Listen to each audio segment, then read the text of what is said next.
If you're brave enough for the truth, hit subscribe, like this video, and leave a comment. Because once you enter the story, there's no easy way out. The first thing officers noticed was the silence. Not the peaceful kind, but the kind that feels wrong.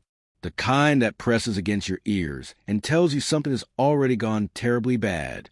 At 3:17 a.m., a maintenance worker at a California maximum security prison reported a malfunctioning light in an unused corridor beneath the east cell block.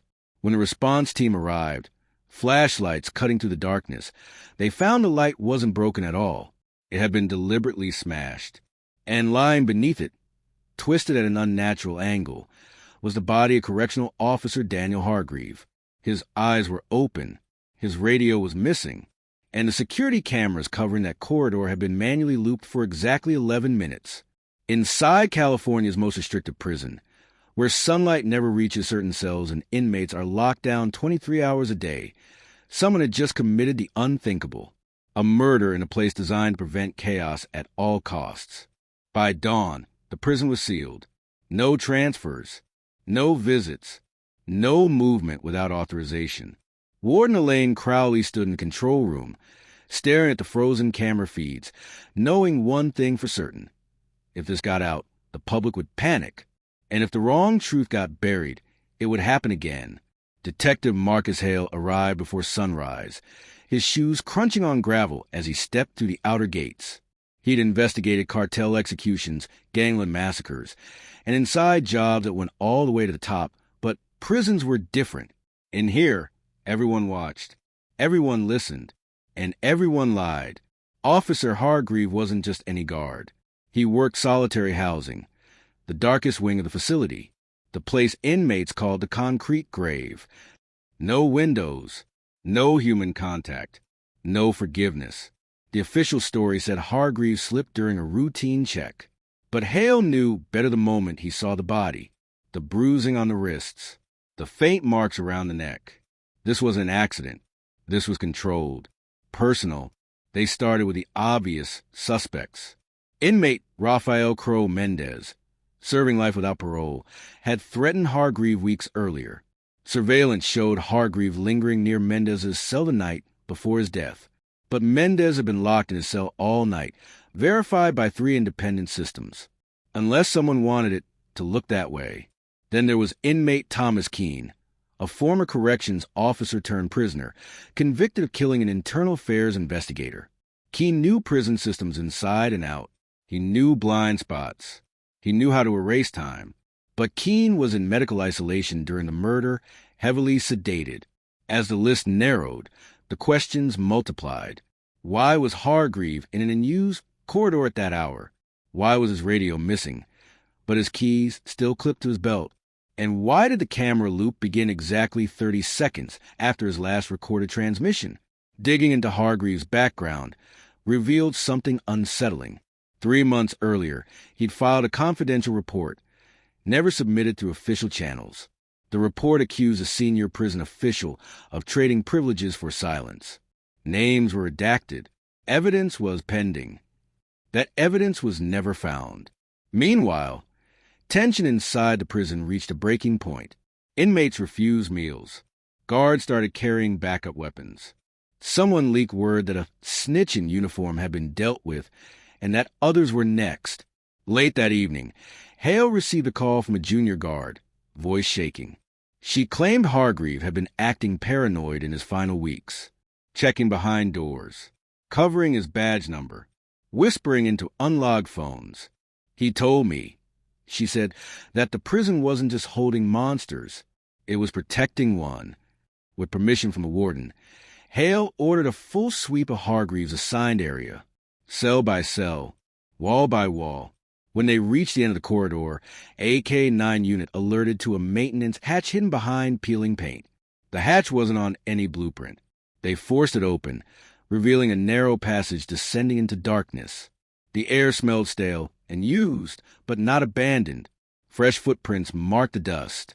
And halfway down the tunnel, etched into the concrete, was a crude symbol. The same symbol Hargreave had drawn repeatedly in the margins of his unreleased report. As Hale stepped inside, his radio crackled with an urgent warning from control. They had just discovered that someone had used Hargreaves' missing radio to unlock a restricted area. And whatever was hidden down there wasn't meant to be found. The tunnel wasn't supposed to exist. That was the first problem. The second problem was that it led straight beneath the prison's most secure wing. Detective Marcus Hale descended slowly, every step echoing like a confession. The concrete walls narrowed as the passage dropped deeper underground, the temperature falling with each foot. This was an old escape route or forgotten utility line. The wiring was recent. The supports were reinforced.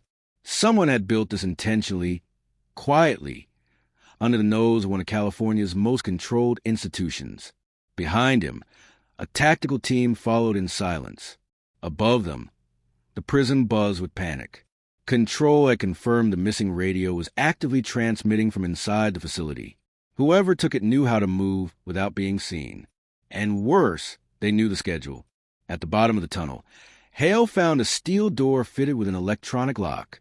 No markings, no warnings, just a single keypad smeared with fingerprints that someone had tried and failed to wipe clean. The door opened into a room that made even hardened officers hesitate. Inside were 3 holding cages, smaller than standard cells. No windows, no cameras, no documentation. Chains bolted into the floor.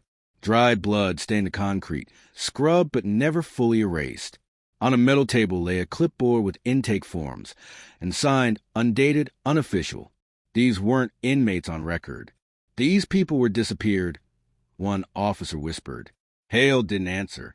He was staring at a familiar name written faintly on the back of one form, almost like someone hesitated before erasing it. Daniel Hargreave. The realization hit hard and fast. Hargreave wasn't just a guard who discovered something. He had been part of it, at least at first. Then something changed. Before Hale could process it, alarms screamed through the prison. Lockdown protocols slammed into place. Red lights flooded the corridors above. Control came through the radio, strained and frantic. Detective, we got a situation. Inmate Thomas Keene is missing. The impossible had just happened. Keene's cell door hadn't been forced. The cameras showed him lying on his bunk one second, and the next, a digital glitch. 3 seconds of corrupted footage. When the feed returned, the cell was empty. Hale sprinted back toward the tunnel entrance. If Keene was free inside the prison, it meant he had help, and not just from another inmate. As guards scrambled to secure blocks, Hale reviewed Keene's file again. Former corrections officer, expert in institutional procedures. And one more detail that had been buried in the paperwork. Before his arrest, Keene had worked briefly at this very prison. During the same period the illegal holding cages were constructed, Keene hadn't just escaped. He'd come home. In the chaos, Warden Elaine Crowley ordered the discovery sealed. No outside agencies. No press. She insisted the tunnel was a relic, the cages a fabrication. But her hands shook as she signed emergency orders. Hale noticed. When confronted, Crowley snapped. You don't understand what's at stake. I understand murder, Hale replied. And I understand cover-ups. Which one are you protecting? Crowley didn't answer. She didn't have to. That night, Hale received an anonymous message on a burner phone slipped into his coat pocket during the confusion. No sender. No explanation. Just a set of coordinates and 4 words. He didn't die first. The coordinates led to the prison infirmary sublevel, restricted even to senior staff. Hale went alone. Inside a locked storage room, he found a refrigeration unit labeled as medical waste. Inside were body bags. One of them was still warm. The man inside wasn't dead yet, but barely alive. Severe trauma. Malnourished. Eyes wide with terror. When Hale leaned close. He made us watch, the man whispered. The guard, the one you found. He tried to stop it. That's why they killed him. Who is they? Hale asked. The man's breathing rattled.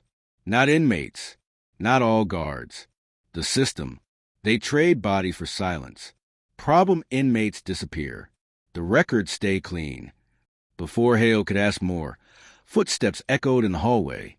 Someone was coming. And they weren't calling it in. The lights flickered.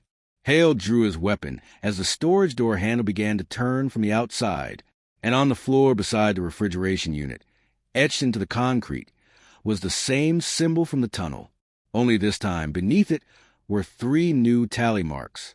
One for Hargreave, one for the man gasping for breath, and one still unfinished. The door burst open. Detective Marcus Hale spun, weapon raised, heart pounding. But it wasn't an assassin standing there. It was Warden Elaine Crowley, flanked by 2 armed supervisors whose faces were tight with fear, not authority. "You shouldn't be here," Crowley said quietly. Hale glanced back at the man on the floor, barely alive, then at the unfinished tally mark carved into the concrete. "Neither should he," Hale replied, "or the others you buried." For a moment, no one spoke. The prison hummed around them, steel and concrete holding its breath. Crowley finally sighed, like someone who had carried a secret too long. "This facility was never just about punishment," she said. "It was about containment. Certain inmates can't go to court, can't go to trial, can't be released or executed. Too dangerous, too connected. So the state created alternatives." Hale felt the weight of it settle in his chest. "You disappeared people." "We removed problems," she corrected, quietly. Daniel Hargreave had been one of the quiet ones, too, until he wasn't. "He found the cages," Hale said. "He tried to report it." Crowley nodded. He was supposed to help manage them, monitor compliance. Instead, he grew a conscience. "And you killed him?" "No," she said sharply. "That wasn't sanctioned." The word hit harder than a confession. "Then who?" Hale asked. A slow clap echoed from the hallway. Thomas Keene stepped into the light, wearing a stolen guard jacket, the missing radio clipped to his shoulder. Calm, smiling, free. "You always think the system is some faceless thing," Keene said, "but systems need operators." The supervisors beside Crowley stiffened. One of them reached for his weapon. Keene shot him without hesitation. The sound was deafening in the enclosed space. Chaos erupted. Hale dragged the injured man behind cover as Crowley shouted orders that no one followed anymore. Keene moved with precision, like he'd rehearsed this moment 100 times. "You see," Keene continued, backing toward the exit, "I helped design this program. Long before I became an inmate, I knew where the bodies were buried. Because I put them there." Hale fired. The bullet grazed Keene's arm, but he didn't slow down. "Daniel figured it out," Keene said. "He wanted to expose it. So I showed him what really happens to heroes in places like this." Keene disappeared into the corridor as alarms wailed louder than ever. Hale didn't chase him. Instead, he made a choice that would end his career or save lives. He activated his recorder and transmitted everything. The cages, the bodies, Crowley's admission, Keene's escape. He sent it to Internal Affairs, the Attorney General's office, and 3 journalists whose numbers he'd memorized for moments exactly like this. By morning, the prison was surrounded, not by transfer buses, but by federal agents. The official story collapsed within hours. Hidden inmates were pulled from underground cells. Graves were uncovered. Records didn't match bodies. Families who'd been told their loved ones were still incarcerated learned the truth in waves of grief and rage. Warden Crowley was arrested on live television, her face hollow as the gates closed behind her. And Thomas Keene? They found him 3 days later, dead. Officially, it was ruled a suicide in a remote drainage tunnel miles from prison. 1 gunshot. No witnesses. Case closed. But Hale noticed something the report didn't explain. Etched into the concrete, near Keene's body, was the same symbol from the cages, and 4 tally marks. Weeks later, as the prison sat dark and silent, scheduled for permanent closure, Hale returned one last time. In the deepest wing, where sunlight had never touched the walls, he found a message scratched into a cell door. No sunlight, no freedom, no witnesses. The program was dismantled. The officials were prosecuted. The headlines moved on. But Hale knew the truth that never made the news. Keene didn't act alone. Systems don't disappear. They evolve. And somewhere in another facility built on secrecy and silence, Someone was already carving the first tally mark. If this story stayed with you, if it made you uneasy, then you already understand why these stories need to be told. So stay close, because the next one goes even deeper.